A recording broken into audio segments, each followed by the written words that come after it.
वसुदेवसुतं देवं कंसचाणूरमर्दनं देवकी परमानंदं श्रीकृष्णं वंदे जगद्गुरु। प्रिय मित्रों, जीवन दर्शन चैनल में आपका स्वागत है, अभिनंदन है।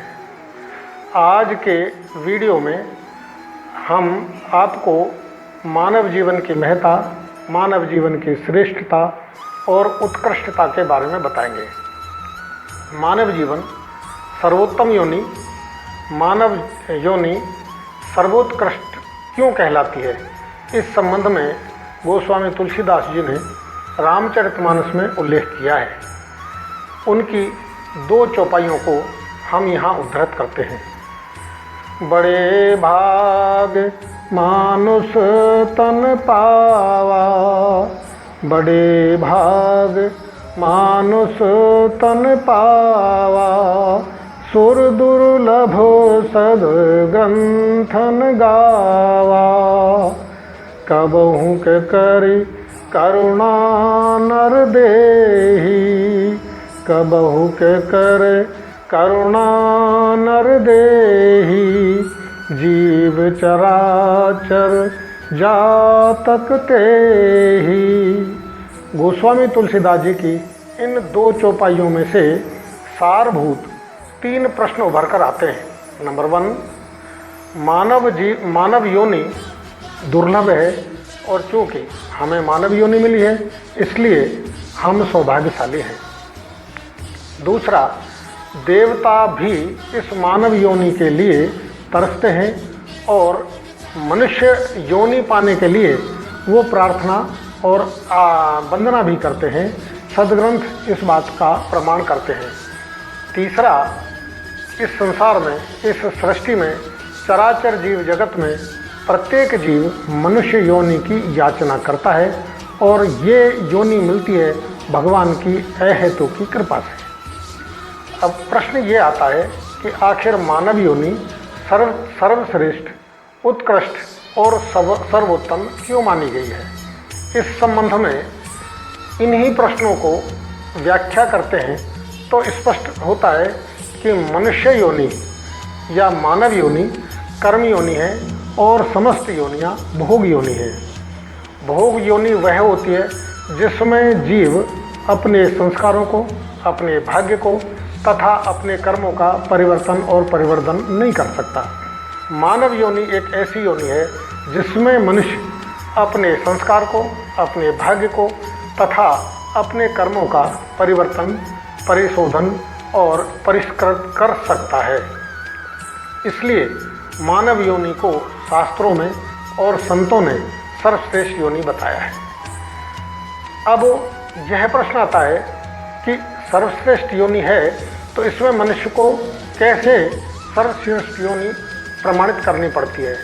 इसके लिए शास्त्रों में दो मार्ग बताए हैं। मनुष्य को दैवीय संपत्ति और आसुरी संपत्ति परमात्मा ने अमानत के तौर पर दी है। यह मनुष्य के विवेक पर निर्भर करता है कि वह इन दोनों रास्तों में से कौन सा रास्ता चुने और कौन से रास्ते पर आगे बढ़े। एक रास्ते से आत्मा का ऊर्ध्वगमन होता है, दूसरे रास्ते से आत्मा का अधोगमन होता है। इन दोनों रास्तों में प्रथम जो रास्ता है वो आत्मा के ऊर्ध्वगमन, आत्मा को संस्कारित करना तथा आत्मा को परिष्कृत करने का है, जिसमें मनुष्य दैवीय गुणों का विकास कर अपने आप को भगवान, संत और ऋषि की कैटेगरी में ले जा सकता है।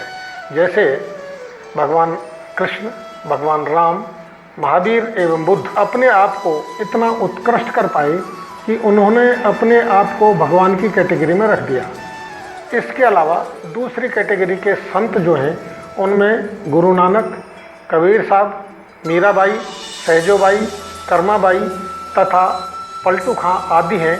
इन्होंने अपनी आत्मा का विकास कर अपने आप को उच्च श्रेणी का संत साबित कर दिया। इससे स्पष्ट है कि यदि मनुष्य अपने पहले मार्ग को अपनाए तो वह अपनी आत्मा का विकास और ऊर्ध्वगमन कर सकता है। इस तरीके से आदमी अपने आप को भगवान की कैटेगरी में भी पहुंचा सकता है। दूसरा मार्ग आसुरी संपदा के विकास का है।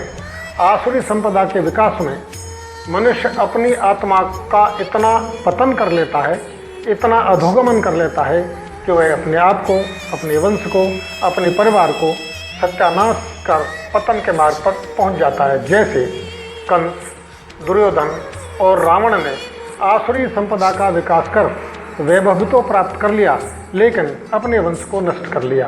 आसुरी संपदा के विकास से मनुष्य अपना खुद का पतन कर लेता है, अपनी आत्मा का पतन कर लेता है।